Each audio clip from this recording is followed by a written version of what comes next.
Welcome to Well Played Podcast, a show on all things playful and joyous in education. I'm your host, Michael Matera, 6th grade teacher, author, and motivational speaker.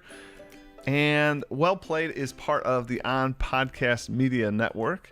And today we have a super enjoying, awesome, the people cried for it. We are talking with John Meehan, and the two of us are going to try to unsuck Monopoly because you asked for this. This is what you wanted us to do because last time we promised it and of course didn't deliver it. And here we are trying to deliver on unsucking Monopoly. This is going to be a good day there, John. It is amazing. I'm so excited. The people have spoken, and I'm pumped to be back in the arena with you today to talk about ways to change the game on maybe a game that everyone knows and everyone has said, man, I wish this game just sucked a little less. So we're here for it. I don't know how much that has to do with teaching, but I think that by popular demand, we've earned the right to dig deep into this one today. I agree. And so I don't want to waste any time. We had the last episode where we really talked all about this is horrible, but I do want to point out that you said that designing a game, I think, is best done like baking a cake, right? I think we really should start from scratch. Ooh, okay. I just want to say, instead of rummaging through the garbage bin like we're about to do today. Whoa. All right, I'm going to stop calling Monopoly not garbage bin. Here's what I'm going to say. I think we have to reclaim the spirit of what Monopoly is designed to do. And in the spirit of Monopoly, I think we can design a baller game. In 30 minutes, I'm going to walk away wanting to make a paper version of this by the time we're done. I think if we've done it right today, it's going to be that's what that game could or should be. I'm in. He's in. All right, everybody. I'm ready to see how we can make this dumpster cake presentable. So let's get started. Ouch. All right, let's go. 50 ways. Let's make it happen. So I have things I wrote down immediately, but let's talk about Monopoly. I think if you start with the why, and if you always go back, in good classroom design, in good instructional design, always, why are you teaching this? Not how or what, but why. That to me is a big piece of any unit plan, any lesson plan. I think Monopoly is designed to teach us about capitalism, about investment strategies, about playing the stock market. And if we tie in elements that are spiritually aligned to those things, I don't think we can go wrong. It is designed to be a cutthroat competition of mowing the other guy down, but it's also be some sort of fun about speculation and trying to, play the odds of, strategic investment.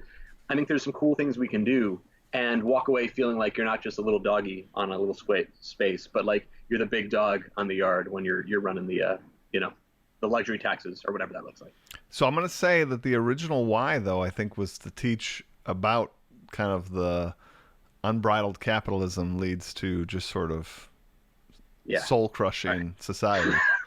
So I think we all learned that lesson now, okay? So can we recapture the spirit of if Monopoly is designed in its current incarnation to get kids excited about buying and selling, investing and trading, could we do that with, let's go. We will move forward with that belief, that understanding. Excellent. So I would say if we're talking about it being a cutthroat competition, yes, one of the house rules that I think makes the game suck more. So if we're going to unsuck it, I think we got to get rid of things that infuse more capital in the game. So that whole free parking, lots of people do that free parking thing where all your fines go in there and then whoever lands on it, it's kind of like the lottery and you just sort of won all this cash. Yes. I also feel a little bit the same way about possibly the free 200. Okay. Oh, I disagree with that, but I have so many things we can fight about there. Hold on. The first one I agree with, and here's why. Because that influx of cash just artificially elongates the game. Mathematically, you've been eliminated because you don't own property, but you just have a lot of money, so you just have a chance to pay rent, and you get to bleed by 1,000 cuts. So I agree. Get rid of that house rule. Done. But why would you get rid of that $200? There's a payday in life. You need to kind of go around the board and make a little bit of money. Otherwise, it's oof. If we're really moving forward with the way you said, the spirit of we're teaching kids to be real estate entrepreneurs, investors, this kind of thing, payday comes from your businesses, not from some magical fairy that drops it on the edge. So we haven't gotten to this, but hoping that we're going to change the game of Monopoly and how I make money. So assuming we make the making money a little, I don't want to say quicker and easier, but but this idea that you don't necessarily need whole sets. We can get into ways to change up how you get paid from the board, but I'd rather have that payment happen from the board through sort of business opportunities, or maybe like an additional of like a stock market, so you can infuse more cash through the proper mechanics, as opposed to you did a lap around a really big board. Okay, so what you're not saying get rid of all money. What you're saying is getting rid of this free money that comes up because reasons. Yes. Right. Because I like the idea, like when you play the game of life, there's a chance if you're the police officer. I think anytime anyone spins on the dial, they spin a 10, they get a speeding ticket and they owe you a fine because you're the cop and you catch them for that.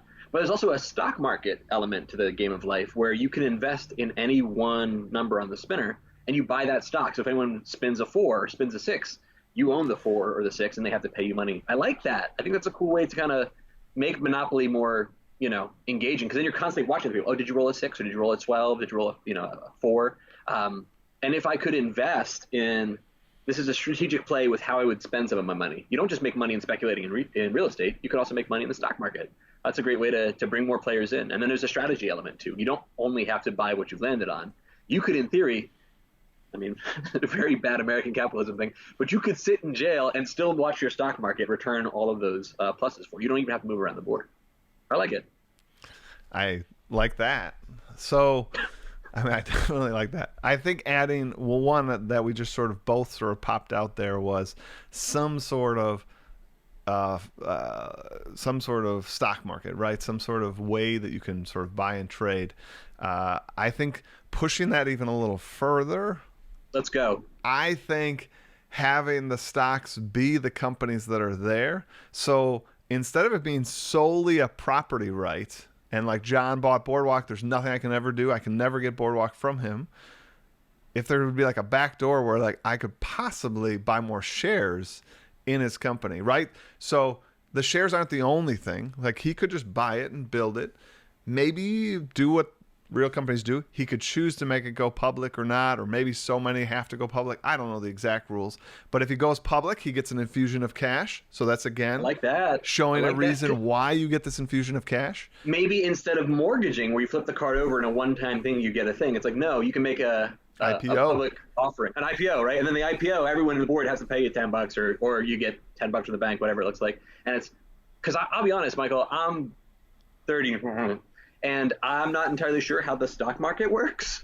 So it would be great if I had a game I was playing from Jump Street, like, oh, so that's what it means to invest my money, and not just in a bank, but like in a company that could yield dividends. And if I'm feeling like, hey, that stock is going down, I have the right to cash out my stocks or trade in and pivot.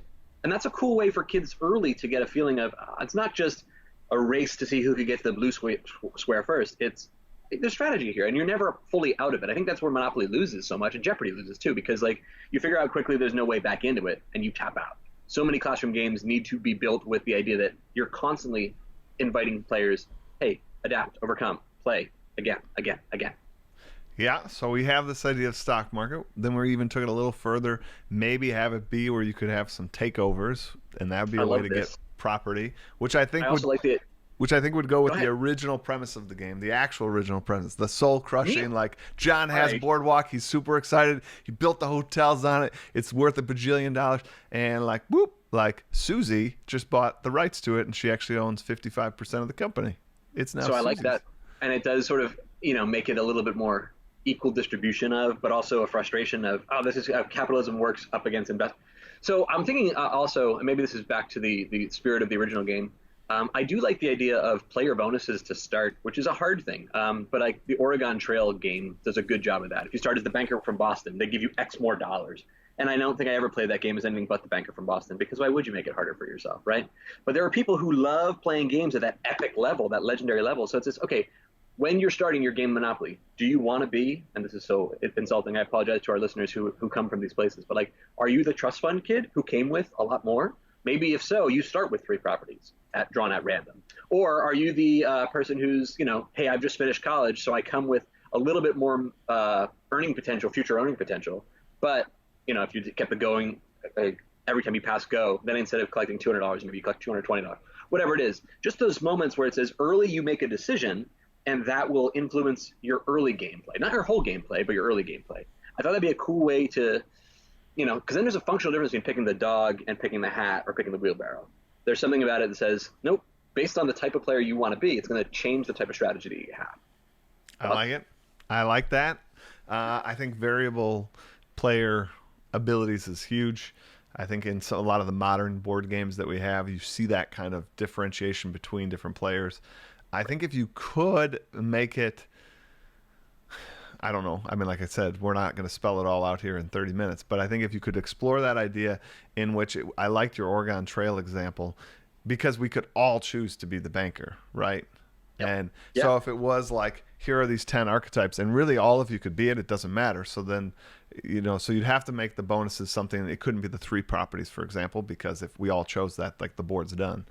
But something where like we all have a similar choice set, but like John's making a different choice than I, and that's going to like produce different results throughout the game. We each have our own cheat, if you will, right? Our own and I love bender. the idea that you say in your book, the more rules you have in your classroom or in your game, then the more things you have the ability as a player to break. Like, for every new rule I'm introducing, you have the ability to say, but this applies to everyone except you, banker from Boston, or except you, farmer from Kentucky. And I love that idea of just that variability. You were talking offline about your love of games that have just that element of like chaos and surprise in them. And that's cool that someone says, just kidding, and they drop that trump card on you, and it's like, and the whole thing kind of falls apart. I love the idea of in the game, the way it's supposed to be played is if you don't purchase it for whatever the price is, it then goes to an auction. But it never says what that auction format has to be. And we were talking about that game you had told me about, QE. Oh, yeah. So can you talk about how the QE mayhem mechanic here? Because I think that's an awesome way to introduce an auction into Monopoly that would introduce so much fun, almost where I would not buy stuff just to see if I could QE my way into owning that property. Can you talk about that? So QE is a great game, and it stands for quantitative easing. It's the idea of the government just printing more money. And so in this game, you're auctioning off these like industries, and you're just this giant country investor on these things. But as such, there actually is no money in the game. Like you don't have little certificates that say how much money you have. You can spend whatever you want because you're all representing these nations. Like you can be Great Britain, you can be America. Really, there's no difference between the nations. But the idea is a nation can print its own money. So for this QE, this thing comes up like, hey, we're investing in the tech sector, and I really want that tile because it does what I need it to do in the game. So I'm just going to write on this placard how much I'm willing to pay for it. And I'm going to say, like, I'll pay $17 million. And they're like, woof, that's a lot. Or is it? Who knows? John could write down he was willing to pay $1.1 billion. Okay, he's going to win it compared to me, right? But now that we've set the game at the 1.1 billion level, because this is just made up, the next round when I'm choosing to buy something, I'm not going to put 17 million because in our game, 17 million, worthless because we're playing in billions. Next game we play, we could play just in $100 bills. John could say, I'm only going to spend $112 and I'll win it with 17 million. And either John's going to go up to the $1 million level, or we're going to play the entire game in the $100 level, right? Or the $1 trillion level. It doesn't matter, but we kind of set this pace, and it's sort of fun. And if we had QE type auctions where you could just sort of write down any number, it would be an interesting change to the game for sure. I think it would be brilliant. And the thing is, because it's a double blind, like I don't know what you put down, you don't know what I put down until 1, 2, 3 we reveal. And in a 2-player game, you'd have to do that. And a third-party banker would just be the broker and says, oh, Michael wins it because Michael put down more. But we don't know what Michael paid. But I love the idea of it being even a blind auction instead of a face-to-face auction. If you have a fixed amount of money, everyone starts at $1,500. Okay, this place is now up for bid. Bid whatever you feel comfortable paying. I'm like, I'll pay $4. You're like, I'll pay $2,000. Well, we don't have $2,000. I can put $200, $700. You're putting all that cash in. Banker says, all right, Michael takes it to the tune of $700. And I'm like, wait, you outbid me by $698? Well, you're a chump. And in that moment, it's the strategic, you don't know what other people are making investments on when you're buying real estate. They're outbidding you, but you don't know by how much. And I think that's a really cool way to introduce that chaos element into a game. So it'd be a fun way, again, like a small tweak that you could do without too much global overhaul of the game. All right, my next one that I am super excited to introduce because I think this would fix Monopoly for me big time. Like I would want to play it, as John said, like I'd want to go make this, is one of my favorite game mechanics in board games I play is this idea of worker placement. And my second favorite worker placement is you put this guy down on the granary to like make wheat or whatever. But I made that choice instead of putting him on the lumber mill to make lumber, right? And you need all these resources. So that's one of my favorite mechanics. My other one is area control. This is where you're trying to like own certain parts of the board, but you don't want to super own it. Like if I own a spot with 27 pieces, like, and the next competitor has one piece there, so like I have a 26 piece lead, that means I like wasted 26 pieces. I should have spread those out on the board, and Sure. I could have like owned more stuff, right? So one of my biggest complaints about Monopoly is actually the idea of a Monopoly is so hard in that game, and it's to me it starves the fun, because the fun is buying these houses, seeing like your property grow. I love that growth feeling in games. So what I propose is take the concept of Monopoly. You still need that idea of owning like an industry, but let's separate it out. Let's have that big center space of the board be various sectors. And instead of only being able to buy residential type properties, let's make them several different things I could build. So instead of just houses and hotels, have, I don't know, 6, 7, 8 industries. Then, hear me out, each leg of the board, so you have 4 legs around that board, be whatever you want to call them, neighborhoods, states, regions, countries, whatever. And your industry, depending on where you are on these tracks, you can get different thresholds of bonuses. So they'd be multipliers. So your card could be like, you pay 1x. Oh, but if you're the only one in the construction sector, it actually times that by 2. The other thing this frees up is I think it makes real estate true real estate. If we took away all the colors on the board and they were truly just squares in which I could buy, and the Monopoly is the industry, not just this happens to be 3 spaces on the board, right? You could put limits to how many things you could build on a spot. So if I really want to like have my competitive edge, if I want to be Amazon and truly be the biggest, seller, or Alibaba is, I think, the world's biggest seller, online seller, then I need to buy a property, some property on this leg of the board, because it extends that, like it's that area control. Like now I'm in the tech sector in 4 different legs of the race. That puts me at a certain multiplier, but I'm not trying to cobble together these stupid 3 pieces of property to only put houses. Which is arbitrary, because like in a global monopoly, you need to be in the sector. You don't need to be in a physical space, right? And to be in 3 and 4 different regions. I do really like that. And I hear joy in your voice for the first time talking about. I'm excited by this. That would be exciting, because I love the growth, right? Because now, and also the choice. You'd have these like 5, 6 industries. Oh, John's already in tech. Do I compete with John's to pull John's price point down? And then again, think about snapping these other things. If we had investments, do I just buy his tech company? Because then it does put me in sort of the, or do I go, hey, no one's done the construction it's acquisitions sector. Of companies. It's strategically saying, hey, that guy's getting too big. We need to buy him out before he gets any bigger than. We'd also talked before we went online about the idea of, if I own Boardwalk, but you own a parking lot on the Boardwalk, like there's nothing to say that people could not invest or buy smaller things on those communally owned spaces, those bigger spaces. Like, hey, John happens to own the biggest hotel, Jenkinson's Pier on Point Pleasant Beach. But that's not to say Michael doesn't own a parking lot that's catching a few bucks every now and again for it. So if you're the first person who lands on it, maybe you lay claim to it as the big guy. But the second time through, it's, okay, I owe the landlord or something, but I can set up a small coffee shop here, or I can set up a whatever it is. And those small things can be small revenue streams as well.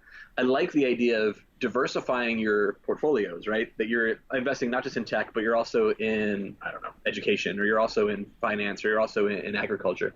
Because it really does show people the value of getting a stock portfolio that's a monopoly, where you're like, I'm Kraft Foods. Just kidding, I also own the New England Patriots. Like, there's something about being a big company, because when we trace them all back, there's like 5 big companies in the U.S. I think that's a really cool way to have that. I love it. Yeah, man. See, this is already sounding better. I like the idea of, and this is very, egalitarian, but I think the idea of you could pay to play if you wanted to on any given turn. It's your turn, Michael, but strategically it doesn't make sense for you to want to play right now. So I'm going to go ahead and say I'm going to forego this turn, but it's going to cost me $100 because I'm right where I need to be right now. I don't want to do anything further. And you're paying for the privilege of sitting out that turn, but you also lose the ability to like collect or whatever it is to spin the goods and bads. Because I think at a certain point, the game does become a risk reward that you're like, every time I roll, I'm just at the mercy of these dice. How much would you pay then this turn to not have to roll those dice? And that could be a really cool variable at the back end. I have a bit of a solution I want to propose here. We had talked about early on, like having player powers or whatever, unique player powers. One of the other things I think that's missing from Monopoly, if it's truly talking about the business world, and either that's finance, like we were talking about, but the other piece of the business world is running a business, having employees. So what if you had 5 or 6 archetype employees you could buy, and you could buy multiple of them or hire multiple of them, I should say, right? And there'd be a certain benefit. So like one of them simply, easily put, would be that dice manipulation, right? So we could have you could hire so many workers to allow you to, on any given turn, change those die rolls. So it's like, I rolled a 5, but I needed a 4 or whatever. Boom. Thank goodness I bought, my marketing team that allows me to spin the die a little bit differently. Yes. Right. I love it. And I've invested in that marketing team to do that. Or you have insurance, and insurance gets you a reroll, right? Like, and again, talking about pay to play, like, hey, before you start your turn, Michael, there's a like pandemic, right? You can move things, or you can redistribute resources, you can trade stuff. Like, before you start your turn here, do you want to level up any of your skills by hiring new employees to your fold or your company? And it's, if I'm a level 4, I don't know, marketing team, a level 4 gives me the right to do 1 reroll every time I go around the board. That's awesome. But maybe it's you kind of trick out your avatar. Now your car, instead of being the level 1 car, now it has like, a new fender on it or something really shiny and like you can see it almost like Legos, be a visual representation of their growth that says, all right, the game of life is a good example. I have 4 people in my car. Because I have 4 people in my car, it would cost X dollars more to eat out at a fancy restaurant. But I love the idea of leveling up skills and says, all right, whatever avatar you have then even has its own customization. So, hey, I'm a level 4 hat. I went from the baseball cap to the big, top hat to now I have like this dunce cap or whatever it is. Like something that's fun and exciting that says, I guess to realize the dunce cap is probably where you would start at the low end, and we wouldn't do that in the 2020s. It would be more of a 1950s mechanic. But something about it that says I have a visual representation on the board that I'm getting stronger. Like if you have a king in checkers, it's 2 checkers stacked on top of each other. And you're like, they gain new powers every time they invest in those things. And you could say, hey, for this turn, you could either buy property or you can invest in, human capital, invest in the stock market. And that's a great way to say, before you even roll the dice, there's 3 or 4 things you can do on your turn. There's more strategy, there's more gamesmanship, there's more long game. And the variable player powers make a really incredible end game scenario. We're like, hey, look, I have a level 4 marketing team, so I can go ahead and re-roll a dice here. Just kidding. I also have the ability to draw 2 extra chance cards because I have invested in politicians in the area. And then you talk about the monopoly of being involved in politics with government, and it's like, that's so cool. There's so much to do with that, and it's a real teaching tool in the process. All right. On that level, because you brought up chance and community chest, I have a few things in that area I'd like to improve. I have a lot of opinions. Let's go. All right. If I'm going to unsuck it, I think one of the things that's missing from Monopoly, you got to remember, while in our discussion we're talking about starting a business, we're talking about being this young upstart, right? But really the idea of Monopoly is you're making a giant, right? You're making something that just controls an industry, a huge sector, right?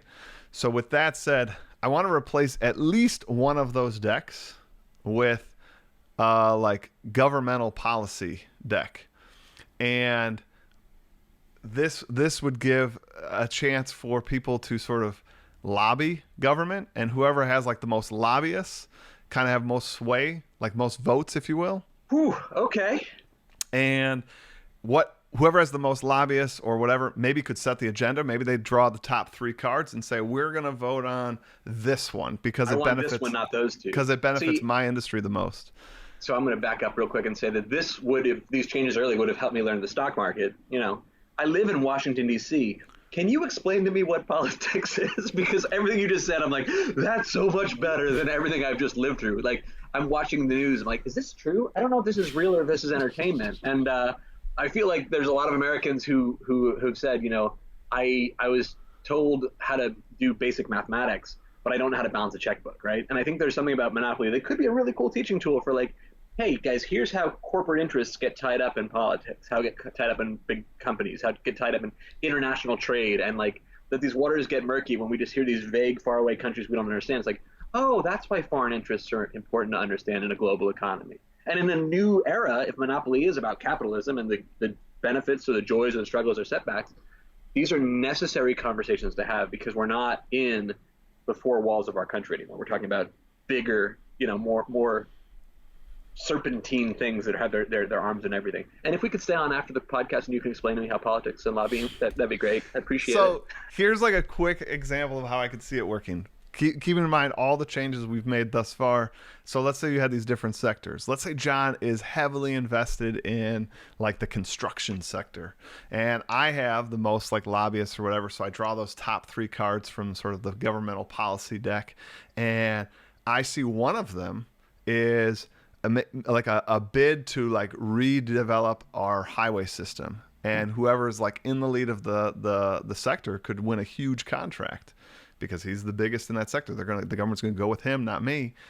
Well, I could bury that and just be like, we're not doing that, or I could say to John, what's in it for me? Like, I can make this happen, but do we form a little bit of an alliance? Like, when right, you get and to draw that thing of you need to trade me your go to jail free card or your get out of jail free card, or like those backroom politics, those side deals that happen, which happen in every game of Monopoly. Okay, you can land on the greens 3 times, and you need to give me that yellow card. Like that. I mean, like, that's how dirty money gets into politics. I think we would be teaching a lot of things about the joys and ills of capitalism through the process. Which I think was its point. And then also, don't you think, like, you see how many choices are happening now in our version of the game? You can build kind of anywhere. You can choose a sector. You can choose your avatar and like the upgrades within it. You can choose whether or not to sort of move or not. You could invest in maybe different employees that give you a different like hack, if you will. Now we're talking about a policy deck that affects everybody on some level. We'd have to figure out how the voting works. Like maybe this is going to sound horrible, but maybe you could buy or acquire like votes. Maybe that would be the PR person. You could really put a spin on what the national pulse is.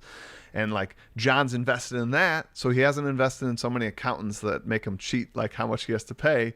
But he's invested in sort of setting the national pulse. So now, like, I want to be allied with John because his vote's going to count for like 10 votes. My vote only counts for 2 because I've only invested a little bit in setting that national pulse, whatever language we use.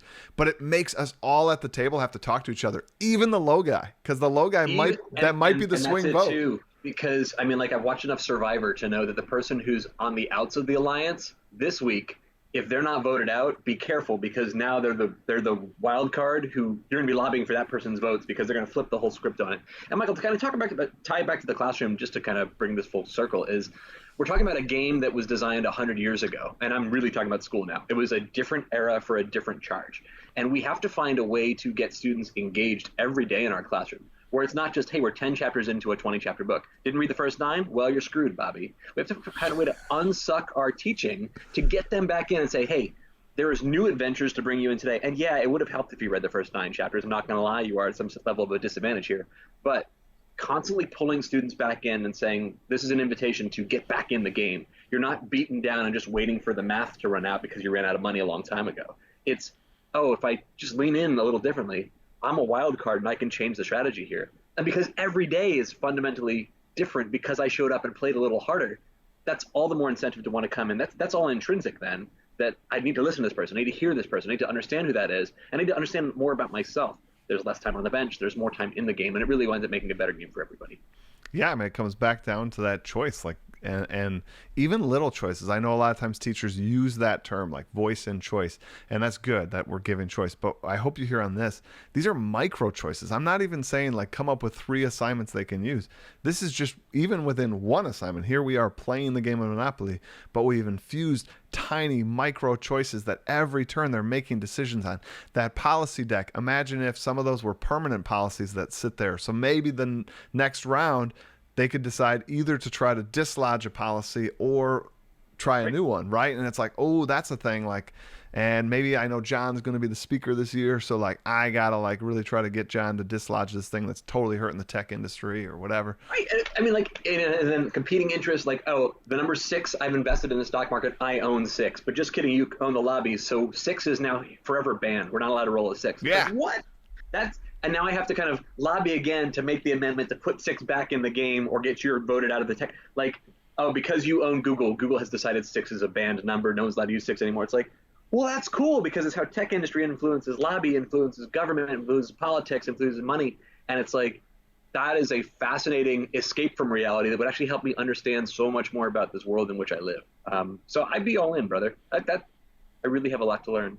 All right, so I told you I wanted to take out the $200 pass go, and Yes. here's what I want to replace it with, John.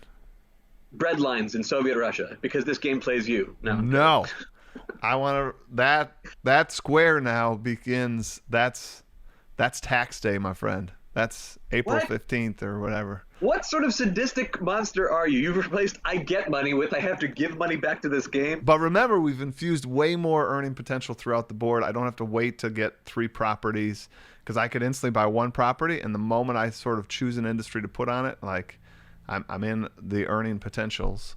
So remember that. Then Okay. go back to what I said in my book. The more rules you have, the more rule breakers you can have. So we need to have, because we know, I mean, Amazon last year had like $11 billion in profit that was not taxed. Like, Yes. put that in perspective, right? So if we're talking about monopoly, we need to have a like category in which there's this huge, I'm going to use the word penalty. It's not a penalty. Taxes aren't a penalty, but like in the game perspective, there's a negative, right? And a big motivator in games is the avoidance of a negative. So how much time am I going to spend either hiring, if it's accountants, or if it's making investments? This is actually true business model, teaching people reinvestment in the business is a full tax write-off. So John maybe made as much as I did, spent every dime he made this year, comes into the taxes, having to pay 0 taxes, and makes him stronger for the next time around the board. Where like I'm sitting on an amount of cash, but I have to give like 50% of that cash back, and I didn't make the investments John made. Maybe it was better actually to spend a ton of my money. Because we talked about, okay, so I'm learning politics, and now I'm also learning finance, but I've also learned at work. Someone's like, yeah, it's the end of the quarter, so we have to have all this money spent or else we don't get it next year. I'm like, that makes no sense. It took me till I was today years old, right, to figure out, no, this is how budgets work. And if you make those numbers, you can reinvest in, like, this is how buying healthcare works or reinvesting in your people. And then you could talk about what type of companies you wanted to become. Like, oh, if you reinvest in hiring or education funding, that's the type of thing that is a tax write-off. And it's like, oh, that's good. So it helps people understand not just how evil corporations can be built, but how, you know, the noble ones and the good ones can be built too. And then you really have a lot of choice whether you go to the dark side in just trying to crush everybody, or you can still take over the world but be like the most beneficial. And I think that's a beautiful, just very, very participatory, very invitational way to create a game. So on that note, you made me think. I didn't have this written down. This wasn't a pre-thought of idea, but some games like Pandemic, a cooperative game, some other games that aren't cooperative have sort of this doomsday clock effect, right? Where like we all lose if this whatever the game defines this doomsday clock as. And your idea of possibly infusing like NGOs that are doing good work to sort of counterbalance the negative sides of big monopolies. I mean, even though we find Amazon convenient, we all know what it's done to our local economies in terms of small businesses, We know there's a dark side to that, even though we can continue to like kneel at the altar of Amazon, like, right? We still, Sure. we still like the convenience of it, or take fast food restaurants, like they have destroyed mom and pop restaurants across the United States. But we like the convenience of knowing I know what I'm going to get when I go here. I hate that as a foodie, but that's a side note. It was even hard for me to say that, like even pretend that I like that. But That was good. I was like, for a long car ride, note to self, don't ask Michael to stop at McDonald's. Noted. But I like this idea of you could build in this doomsday effect where if all the policies lean towards it, right? Whether you make it an environmental doomsday or just a social unrest doomsday, if you push it too much and pay the workers too little, or whatever lever you want to pretend gets wrapped up into that, it would be neat because this also has a game mechanic where there's divided interest. I personally want to be the most soul-crushing business that can earn the most money. Right. But at the same time, I better watch that doomsday clock over there. But if I'm Sure. the only one that cares about the doomsday clock, if I'm the only one buying the NGO, buying the this, buying the that, well, then I'm going to lose, right? Then I'm making it a space that John can win. So it's this weird, I'm in it for myself, but And if when I'm you're talking solely about in that, it, you're talking about collaboration and compromise and like working across the political aisle. Look, we have to do something that they don't want to see happen. But if we don't do it, we all lose our jobs. So we have to learn how to get with this. There's so many cool things that we can borrow against that's still in the spirit of teaching capitalism, teaching monopolies, teaching business and investments, teaching risk and rewards, but also doing it in a way that says you can play this game totally differently than you played the last game. And that's beautiful. It's not just dumb luck that you landed on Park Place today. It says, all right, my entire strategy, this time I'm going to be a banker from Boston. I'm going to be a trust fund kid. I'm going to be a college grad. I'm going to be a blue collar worker. I'm going to be a mom and pop shop. Whatever those things are, those early choices will put me at an early advantage or disadvantage. But it's not the cards that I'm dealt. It's how I play those cards as the game goes through. And I love, love, love the idea of, as educators, committing ourselves to an instructional recommitment to the essential so that it winds up being a better game for everybody. so that's twice now that John has made it wrapped into education. I really appreciate that. I am so on the game talk that I just hope that you're making your own educational connections. But John is absolutely correct. Like taking a moment to sort of look through this, see ways we can tweak. We all have things we do. It's worthy of tweaking it. But I am going to go back to my initial statement. Sometimes it's worthy of just jettisoning it and starting to bake that cake from scratch. I won't let that be the last thing you say about Monopoly. We just have to throw the whole thing out. No, there's things that can be salvaged and saved. It teaches us valuable lessons. There's just so much more it can teach us. And I think that's it. If we design our classrooms to what they've always taught us, then we get what we always got. But what could they teach us? Well, then let's lean in. Let's push those questions. Let's not just throw it out. Let's find the spirit of where it needs to go and give that spiritual successor. We can call it Matera Monopoly or Meenopoly, whatever. I'm just saying, I am with you. Not everything means throw out, restart. But I'm saying sometimes I just think when I got my job, any of my jobs, to be honest, when you're that true outsider, you don't know what that district is like, you don't know their ethos, right? You're new. And especially when I was brand new to teaching, I didn't have any lesson plans. Everything was like a yes and oh yeah, I'll do that, John. John's telling me I should do this. Yes. And I'm going to try this thing over here. But then eventually you're there 3-4 years and you kind of have your thing. I do this unit and then I go into that unit and then, oh my gosh, they love that unit. And then you start to realize I haven't done new things because you've just sort of created the system and maybe you do what you're saying. Maybe I relook and tweak and that is good. And I do that. I want everybody to hear that. I do all of that. But I think sometimes it's important to create that new space again. I am going to throw out a unit this year.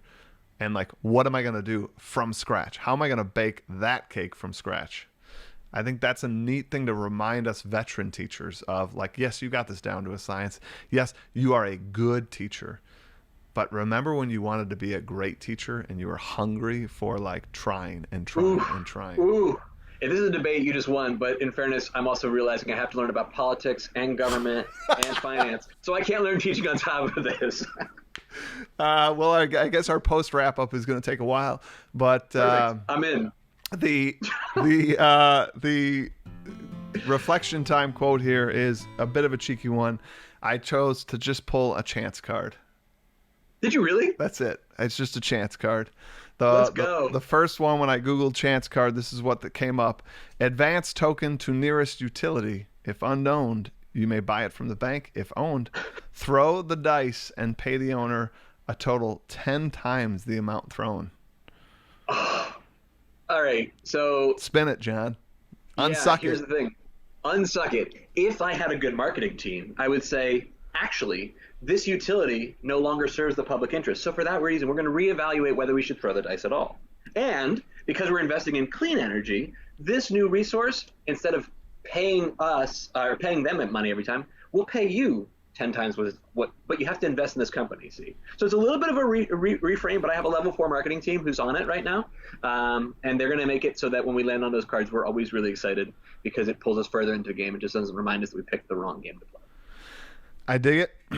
I'm going to say if I was to unsuck this, I really liked what John said, by the way. So I almost want to just piggyback right on there. But, boom, let's go. But I'm going to say one of the areas we didn't really talk about was the utilities. And obviously this would be another area of the game that I'd want us to do a little bit of an overhaul on. It would be interesting to have the utilities remain in the hands of the government, and maybe to have that be a government deck, like some decisions, how much of those go into the sort of free enterprise versus government, and some of the decisions that would come from that. But that being said, if you just heard me, that means these can't really be owned. Right. So what I think it should happen is when you go to one of those, or even strike that, when you pass one of those, ooh, it triggers some sort of event. I think that would be fun because more things happening, the better. I don't disagree, but this has been A, the nerdiest conversation I've ever had, and B, I'm realizing that Michael's game involves more taxes and you have to work harder. If you vote for me, my lobbying firm will get you paid more, and isn't that what we all want? So I hope that's how politics works. Leave a note in the comments. Let us know. Definitely, I have to say, I want to thank everyone who made this possible. Obviously, first and foremost, John, for being willing to come on 2 weeks in a row, but also everyone else that chose to be sort of active participants of the community. And that's really what I know is most meaningful to John and I both, is we really want to form positive communities, positive spaces, and I love the XP Lab community. I love the Well Played community.